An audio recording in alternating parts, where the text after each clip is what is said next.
Pada musim panas 2016, aku masih cukup baru dalam posisi kepemimpinan di gereja. Suatu hari Saudari Wang, pemimpin tingkat atas, hadir di pertemuan. Aku sedang mencari tahu apakah seorang saudara akan menjadi pemimpin tim yang baik dan meminta bantuannya. Mendengar ini bahkan tanpa tahu detail lebih lanjut tentang orang itu, atau membicarakan prinsip-prinsip membina orang, dia langsung menyuruh memberinya posisi itu dan lihat dahulu, lalu menggantinya jika perlu. Aku takut jika melatih orang yang salah akan menghambat pekerjaan gereja. Jadi aku menyatakan keraguanku. Agar dia berbagi persekutuan spesifik tentang prinsip. Dia tidak berbagi lebih banyak persekutuan, tetapi dengan tidak sabar mengkritikku karena congkak dan tidak menerima kebenaran, lalu bicara sangat panjang. Ditangani seperti ini membuatku terkekang. Dan kupikir, bukankah kita harus mempersekutukan kebenaran untuk memecahkan masalah? Saat kami punya masalah, kau tidak membantu dengan persekutuan, justru dengan engkau memarahi kami. Itu bukan mengarahkan kami memahami kebenaran dan mengikuti prinsip. Benar. Aku ingin berbagi kebingunganku, tetapi mengingat betapa kerasnya dia kepadaku di depan semua orang. Aku takut dia akan mulai memarahiku lagi, mengatakan aku congkak dan tidak mau menerima kebenaran. Jadi aku tidak berkata apa-apa. Di beberapa pertemuan berikutnya, kuperhatikan persekutuan Saudari Wang tentang firman Tuhan tidak mencerahkan atau nyata. Hanya doktrin harfiah dan tidak bisa menyelesaikan masalah sebenarnya. Aku bertanya-tanya apa dia sungguh punya pekerjaan Roh Kudus. Namun kupikir mungkin keadaannya sedang tidak baik dan wajar jika pekerjaan roh tidak terlihat jelas. Aku tidak memikirkannya. Kemudian dibuat pengaturan untuk tiap gereja memilih 3 pemimpin agar bertanggung jawab bersama atas pekerjaan gereja. Saudari Wang memberitahu kami, memilih pemimpin sangat penting, jadi kami harus segera menanganinya. Namun situasinya tidak mendukung ketika harus menyelesaikannya. Aku satu-satunya pemimpin saat itu dan terkadang aku tidak bisa mengikuti semua pekerjaan. Aku menjelaskan situasinya, berharap dia akan segera mengatur pemilihan. Dia bilang akan melakukannya, tetapi dia tidak bertindak hingga beberapa waktu. Aku mendesaknya lagi lewat surat, namun tidak terjadi apa-apa. Aku merasa itu aneh. Dia tahu betapa pentingnya memilih pemimpin dan persekutuannya bagus. Tetapi dia menunda-nunda saat tiba waktunya bertindak. Bukankah dia hanya membualkan doktrin dan tidak melakukan pekerjaan nyata? Lalu aku mendengar dia menunda pemilihan gereja lain dengan cara yang sama persis. Sehingga pemimpin yang tepat tidak ditemukan tepat waktu, yang sangat memengaruhi kehidupan gereja dan pekerjaannya. Sepertinya dia punya masalah yang serius. Benar. Kupikir Saudari Wang mungkin pemimpin palsu yang tidak melakukan pekerjaan nyata. Dan jika itu berlanjut, semua pekerjaan gereja akan sangat terganggu. Iya. Kupikir aku harus menunjukkan masalah ini kepadanya. Namun saat hendak menulis surat kepadanya, aku teringat dia adalah pemimpin. Jika dia bisa menerimanya, itu bagus. Tetapi jika tidak, dia bisa mempersulitku. Bahkan mungkin mencari alasan untuk memberhentikanku. Aku memilih melupakannya. Aku meletakkan pulpen dan meninggalkannya. Namun aku merasa tidak nyaman. Aku sangat jelas melihat masalah pada dirinya dan tidak angkat bicara. Itu bukan kehendak Tuhan. Aku tahu harus mengatakan sesuatu. Namun aku tetap tidak bisa menuliskannya. Aku tidak bisa menulis surat itu, tetapi itu harus. Itu benar-benar dilema bagiku.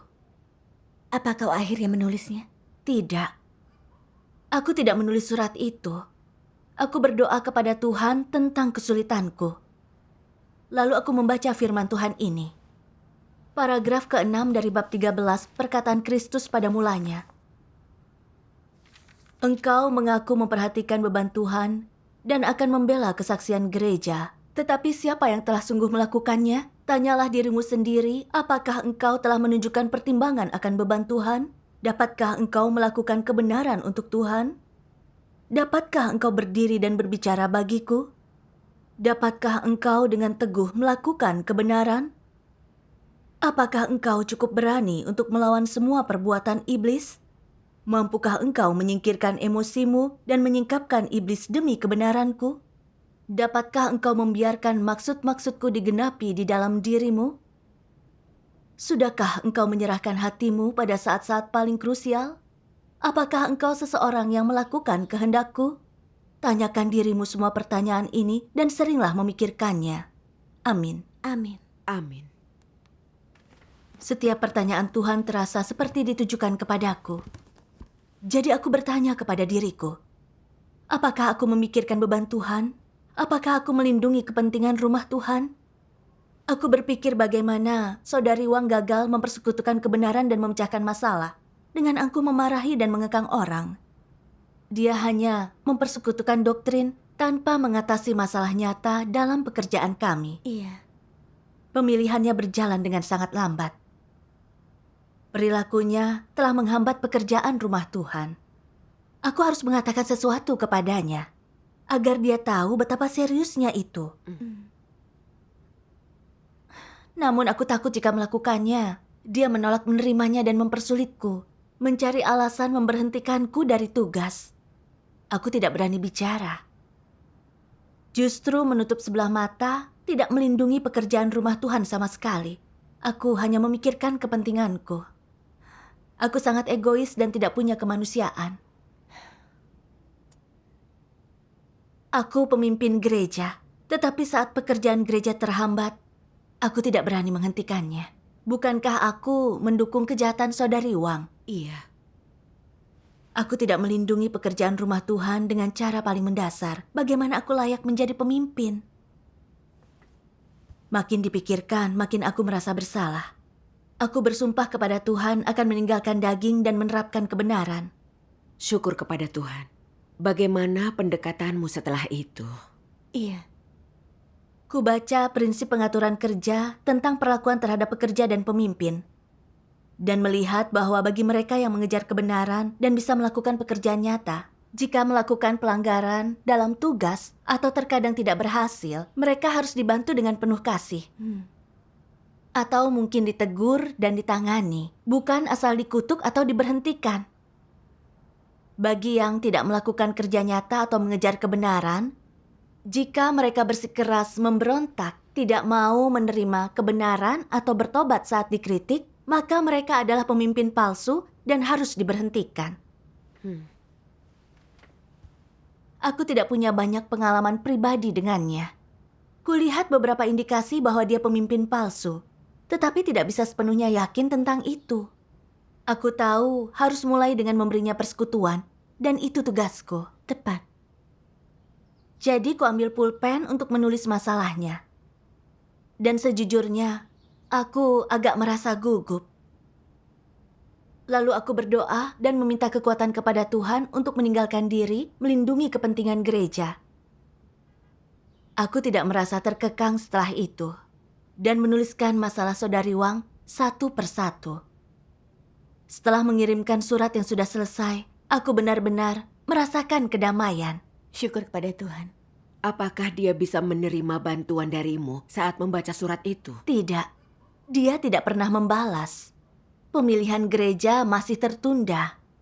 Dan banyak gereja tidak punya pekerja dan pemimpin yang dibutuhkan untuk melaksanakan proyek tepat waktu. Ini sungguh menghambat pekerjaan rumah Tuhan. Aku mendesaknya lewat surat beberapa kali lagi, tetapi tidak ada hasilnya. Kulihat dia hanya bicara dan tidak melakukan kerja nyata. Tidak mau berubah walau banyak dikritik. Jadi dari sikapnya itu, dia pemimpin palsu tanpa pekerjaan nyata. Kujelaskan masalahnya kepada pemimpin tingkat atas lewat surat. Tidak lama, penyelidikan di dalam rumah Tuhan menyatakan dia pemimpin palsu yang tidak melakukan kerja nyata dan dia diberhentikan. Pengalaman ini menunjukkan kepadaku bahwa kebenaran dan keadilan berkuasa di rumah Tuhan. Iya. Amin. Pemimpin palsu mungkin punya posisi, tetapi tidak mengejar kebenaran atau bekerja nyata hingga tidak bisa berpijak di rumah Tuhan. Iya. Aku selalu takut menyinggung pemimpin dan dipecat dari tugas. Jadi aku tidak berani membuka masalah mereka. Pada saat itu, aku sadar tidak memahami watak benar Tuhan. Rumah Tuhan punya ketetapan administratif, prinsip, dan aturan. Jadi setinggi apapun seorang pemimpin, mereka harus bertindak sesuai firman Tuhan dan prinsip kebenaran. Siapapun yang bertindak sesukanya tidak akan punya pijakan. Iya. Selain itu, Tuhan yang berwenang atas tugas apapun yang bisa kulakukan di gereja. Itu bukan wewenang pemimpin, bukan keputusan mereka. Tidak ada yang perlu kukhawatirkan. Tepat. Rumah Tuhan tidak seperti dunia, yang jika kau menyinggung bosmu, mereka bisa memecatmu begitu saja. Iya. Kebenaran berkuasa di rumah Tuhan. Dan ada prinsip untuk siapa melakukan tugas apa. Itu diatur dari kebutuhan pekerjaan dan kekuatan orang Iya. itu, bukan menurut keinginan siapapun.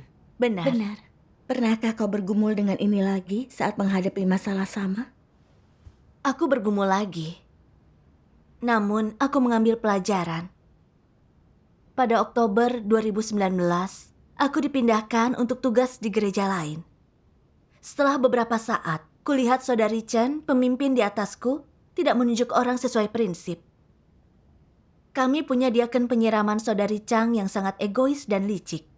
Dia melihat orang-orang mengganggu kehidupan gereja, tetapi diam saja karena takut menyinggung. Yang lain menyebutkan beberapa masalah, tetapi dia mengabaikan tanggung jawabnya. Sehingga semua masalah ini tidak ditangani tepat waktu. Hal ini diselidiki dan jelaslah ini sikap konsisten Saudari Chang. Dia tidak pernah menjunjung pekerjaan gereja atau bekerja nyata, jadi harus segera diberhentikan. Namun saat Saudari Chen akan melakukan itu, Saudari Chang menunjukkan sikap sadar diri. Jadi Saudari Chen tertipu dan menunda pemberhentiannya. Kulihat Saudari Chen tidak mengikuti prinsip memberhentikan pemimpin dan pekerja. Itu masalah serius. Aku ingin menyadarkannya. Namun, kupikir aku masih baru untuk tugas itu. Dan dia sangat menghargaiku. Jadi akan bagus jika dia menerima saranku, tetapi jika tidak, dia mungkin berkata aku congkak, terobsesi dengan masalahnya setelah baru menjabat beberapa hari. Bagaimana jika dia tidak membinaku lagi karena itu? Pikiran ini membuatku takut untuk bicara. Meskipun merasa bersalah tentang hal itu, aku akhirnya menyerah. Kau tidak bicara kepadanya? Tidak. Suatu kali Saudari Chen ikut pertemuan kelompokku dan aku ingin membahasnya. Tetapi katanya dia masih baru dalam tugas itu dan itu sulit. Keadaannya pun tidak baik. Kupikir jika aku membahas masalahnya, saat dia sudah kesulitan dengan tugas kepemimpinan, apa dia akan berpikir aku tidak manusiawi dan jahat? Aku memutuskan tidak melakukannya.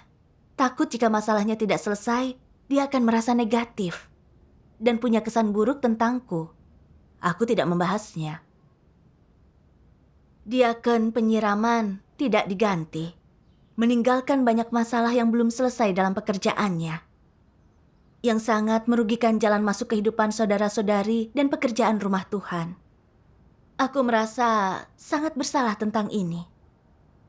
Jika aku mengangkatnya tepat waktu, mungkin akhirnya tidak akan seburuk itu. Benar. Lalu kami membaca firman Tuhan dalam sebuah pertemuan yang sungguh menyentuhku. Kutipan ketiga, peringatan bagi orang yang tidak melakukan kebenaran. Di gereja, banyak orang tidak memiliki ketajaman rohani. Ketika hal menyesatkan terjadi, tanpa disangka mereka berdiri di pihak iblis. Mereka bahkan merasa tersinggung ketika disebut kaki tangan iblis. Meski orang menyebut mereka tidak memiliki ketajaman rohani, mereka selalu berdiri di sisi tanpa kebenaran. Mereka tidak pernah berdiri di pihak kebenaran di saat genting. Mereka tidak pernah bangkit dan membela kebenaran. Apa mereka sungguh tidak memiliki ketajaman rohani? Mengapa mereka tanpa disangka-sangka memihak iblis? Mengapa mereka tidak pernah mengatakan apapun yang adil dan masuk akal dalam mendukung kebenaran? Apakah itu benar-benar karena kebingungan sesaat? Makin tidak memiliki ketajaman rohani, orang makin tidak mampu berdiri dalam kebenaran. Hal ini menunjukkan apa? Bukankah itu menunjukkan bahwa orang-orang tanpa ketajaman rohani mencintai kejahatan? Bukankah itu menunjukkan bahwa mereka adalah keturunan iblis yang setia? Mengapa mereka selalu dapat berdiri di pihak iblis dan seias kata dengan iblis?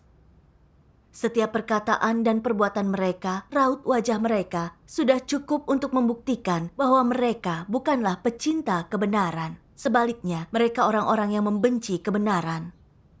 Amin. Amin. Amin. Hati nuraniku terasa benar-benar dituding saat membaca ini. Aku telah melihat Saudari Chen menentang prinsip pemindahan pemimpin dan pekerja. Dia tidak memberhentikan pekerja palsu yang disingkap tepat waktu yang memengaruhi pekerjaan gereja.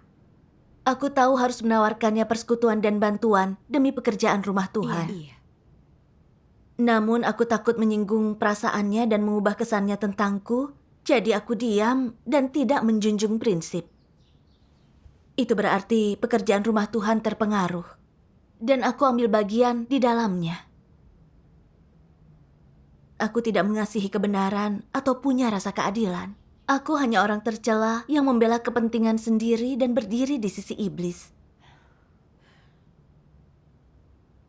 Tuhan telah mengangkatku untuk mengembangkan diri dalam tugas penting dan dengan tulus mempersekutukan begitu banyak kebenaran untuk mendapat kebenaran dan kearifan.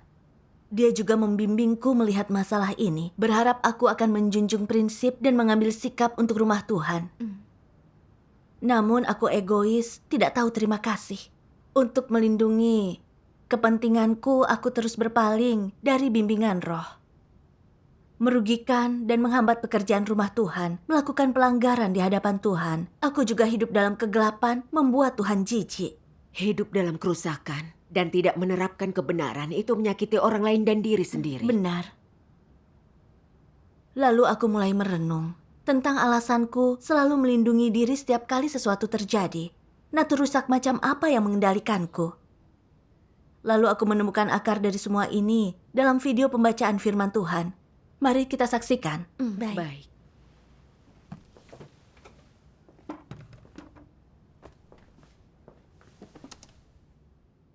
Tuhan Yang Maha Kuasa berfirman, sebelum manusia mengalami pekerjaan Tuhan dan beroleh kebenaran, natur iblislah yang mengendalikan dan menguasai mereka dari dalam. Secara spesifik, apa yang terkandung dalam natur itu? Misalnya, mengapa engkau egois? Mengapa engkau mempertahankan posisimu? Mengapa memiliki emosi yang begitu kuat? Mengapa engkau menikmati hal-hal yang tidak benar? Mengapa engkau menyukai kejahatan? Apakah dasar kesukaanmu akan hal-hal seperti itu?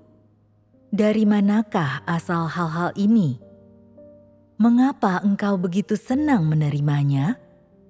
Saat ini, engkau semua telah memahami bahwa alasan utama di balik semua hal-hal ini adalah karena racun iblis ada di dalam dirimu. Adapun apa yang dimaksud dengan racun iblis, itu dapat dinyatakan sepenuhnya lewat perkataan. Misalnya, jika engkau bertanya, bagaimana seharusnya orang hidup? Untuk apa seharusnya orang hidup? Orang akan menjawab, tiap orang memperjuangkan kepentingannya sendiri. Satu frasa ini mengungkapkan sumber penyebab masalahnya. Logika iblis telah menjadi kehidupan manusia. Apapun yang terjadi, orang melakukannya hanya demi diri mereka sendiri.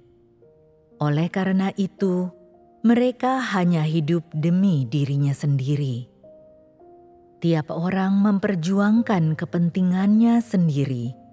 Ini adalah kehidupan dan falsafah manusia, dan ini juga mewakili natur manusia. Perkataan iblis ini justru adalah racun iblis, dan ketika diinternalisasi oleh manusia, itu menjadi natur mereka. Natur iblis dinyatakan lewat perkataan ini. Perkataan ini sepenuhnya mewakilinya. Racun ini menjadi kehidupan orang sekaligus dasar keberadaan mereka, dan umat manusia yang rusak telah terus-menerus dikuasai oleh racun ini selama ribuan tahun. Amin. Amin. Amin. Yang kudapat dari ini adalah, aku selalu melindungi kepentingan sendiri karena dikendalikan oleh racun iblis. Tiap orang memperjuangkan kepentingannya sendiri. Lindungilah diri sendiri agar tidak berbuat salah. Saat tahu hal salah, jangan terlalu dibahas. Aku telah tenggelam dalam racun-racun iblis ini begitu lama. Itu telah menjadi naturku. Aku hidup berdasarkan ini. Jadi aku hanya melindungi kepentinganku dalam setiap situasi. Di antara saudara-saudari, aku hanya memikirkan reputasi dan statusku, bukan pekerjaan rumah Tuhan. Kulihat pemimpin yang jelas melanggar prinsip saat memindahkan orang. Tetapi aku takut berbicara karena mungkin buruk untukku. Jadi aku menutup sebelah mata untuk melindungi posisi dan masa depanku. Aku tidak menawarkan persekutuan dan bantuan tepat waktu. Siap melihat jalan masuk kehidupan orang lain dan pekerjaan gereja merugi daripada membahayakan kepentinganku. Aku bisa lihat betapa egois dan hinanya aku. Aku hidup berdasarkan racun iblis ini, menjadi makin egois dan licik, hidup tanpa kemanusiaan. Aku telah mencelakakan diriku, serta menghambat dan mengganggu pekerjaan rumah Tuhan. Racun ini hanya bisa merusak dan melukai orang, sehingga kita hanya bisa memberontak dan menentang Tuhan. Aku tahu jika tidak bertobat dan mencari kebenaran untuk menyelesaikan masalah ini, aku akan disisihkan, disingkirkan Tuhan, dan kehilangan kesempatan diselamatkan. Benar. Aku juga melihat pengampunan dan penyelamatan Tuhan untukku. Tuhan telah sering mengatur segalanya meski aku sangat memberontak. Membimbingku dengan firman-Nya, menunjukkan kerusakanku. Aku tahu harus berhenti menentang Tuhan, meninggalkan daging, dan menerapkan kebenaran. Ada kutipan lain yang kubaca kemudian. Biar ku baca. Baiklah.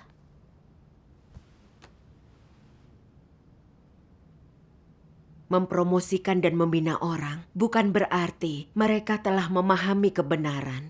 Juga tidak bisa dikatakan bahwa mereka sudah mampu melakukan tugas mereka dengan memuaskan. Orang tidak boleh memiliki harapan yang tinggi atau tuntutan yang tidak realistis terhadap orang yang dipromosikan dan dibina tersebut. Itu tidak masuk akal dan tidak adil bagi mereka. Engkau semua dapat memantau mereka dan melaporkan segala sesuatu yang mereka lakukan yang kau yakini bermasalah. Tetapi mereka baru dalam masa pembinaan dan tidak boleh dipandang sebagai orang yang telah disempurnakan, apalagi sebagai orang yang tidak bercacat, atau sebagai orang yang memiliki kebenaran kenyataan. Mereka sama seperti kalian, ini waktunya mereka sedang dilatih. Apa maksudku mengatakan hal ini? Untuk memberitahu semua orang bahwa mereka tidak boleh menyalahartikan rumah Tuhan yang mempromosikan dan membina berbagai orang, dan tidak boleh terlalu menuntut orang-orang ini. Tentu saja, orang juga harus bersikap realistis dalam memberikan pendapat tentang mereka. Adalah bodoh untuk terlalu menghargai atau menghormati mereka. Juga tidaklah manusiawi atau realistis untuk terlalu keras dalam tuntutanmu terhadap mereka. Jadi, apa cara paling rasional untuk memperlakukan mereka? Anggaplah mereka sebagai orang biasa, dan saat perlu mencari solusi masalah, bersekutulah dengan mereka dan saling lengkapi kelemahan satu sama lain. Merupakan tanggung jawab setiap orang untuk memantau apakah para pemimpin dan pekerja melakukan pekerjaan nyata atau tidak. Dan apakah mereka cakap dalam menjalankan tugasnya atau tidak. Jika kalian lihat diri asli mereka tidak seperti itu, jangan menunda melaporkan atau memberhentikan mereka. Pilihlah orang lain dan jangan tunda pekerjaan rumah Tuhan. Menunda pekerjaan rumah Tuhan merugikan diri sendiri dan orang lain dan tidak baik bagi siapapun. Amin. Amin. Syukur kepada Tuhan. Syukur kepada Tuhan. Kutipan ini mengajarkanku prinsip memperlakukan pemimpin dan pekerja. Mereka tidak langsung memahami kebenaran dan layak untuk posisi itu. Mereka dalam masa latihan punya kelemahan dan kekurangan. Jadi kita harus jujur dan adil dengan mereka, serta tidak terlalu menuntut. Namun kita juga bertanggung jawab mengawasi pekerjaan mereka. Saat itu, sejalan dengan kebenaran, kita harus menerimanya. Tetapi jika tidak, kita perlu angkat bicara, menawarkan persekutuan dan bantuan, agar mereka bisa melihat kesalahan dalam tugas mereka dan segera memperbaikinya. Itu baik untuk jalan masuk kehidupan mereka dan pekerjaan rumah Tuhan. Jika ternyata mereka pemimpin palsu yang tidak melakukan kerja nyata dan tidak cakap, itu harus segera dilaporkan. Itu pendekatan yang baik terhadap para pemimpin. Benar. Aku tahu Saudari Chen baru dalam tugas itu, jadi dia pasti membuat kesalahan. Karena melihat masalah, aku harus bicara dan menawarkan persekutuan. Aku bisa melaporkan dan menyingkapnya jika dia tidak mau menerimanya. Aku tidak bisa diam saja melihat pekerjaan rumah Tuhan dirugikan. Saat itu, aku tidak ingin melindungi kepentinganku lagi dan siap memperbaiki motifku demi pekerjaan rumah Tuhan. Syukur kepada Tuhan. Saudari Chen datang beberapa hari kemudian untuk melihat pekerjaan kami. Jadi aku memberitahu dia tentang bagaimana dia melanggar prinsip dan menceritakan keegoisanku dan kelicikanku baru-baru ini. Dia menggunakan firman Tuhan untuk merenungkan dirinya, melihat kesalahannya dan kerusakan yang dia perlihatkan saat menangani masalah itu, lalu menyatakan keinginan untuk berubah. Itu bagus. Benar. Setelah itu kami lebih banyak membahas prinsip spesifik mengubah tugas orang. Pemahaman kami lebih baik setelah bersekutu, serta melihat bimbingan dan berkat Tuhan. Syukur kepada Tuhan. Setelah itu, dia mengganti Saudari Chang seperti yang disyaratkan oleh prinsip. Pengalaman ini mengajariku menawarkan masukan dan bantuan segera setelah melihat masalah dalam tugas pemimpin itu baik, itu adil, dan melindungi pekerjaan rumah Tuhan. Aku juga melihat rumah Tuhan memperlakukan orang berdasarkan prinsip kebenaran. Iya. Tidak ada yang akan kehilangan tugas karena pelanggaran sesaat atau kerusakan yang mereka tunjukkan. Tetapi jalan, natur, dan esensi, dan sikap mereka terhadap kebenaran dinilai dan diperlakukan menurut itu. Itu adil dan masuk akal. Syukur kepada Tuhan. Aku melihat pentingnya mencari kebenaran dan mengikuti prinsip saat ada masalah. Iya. Memperlakukan pemimpin dan pekerja berdasarkan prinsip bisa menguntungkan pekerjaan rumah Tuhan dan orang lain, serta sesuai kehendak Tuhan. Iya. Semua pengalaman ini mengajariku pendekatan yang tepat terhadap para pemimpin dan pekerja. Serta prinsip untuk menangani berbagai masalah yang mungkin mereka miliki. Aku juga mendapatkan pemahaman tentang watakku yang egois dan licik, serta ingin berhenti hidup egois. Aku akhirnya menjunjung prinsip dan punya rasa keadilan. Aku sangat bersyukur kepada Tuhan atas hal yang kudapatkan. Syukur kepada Syukur Tuhan. kepada Tuhan.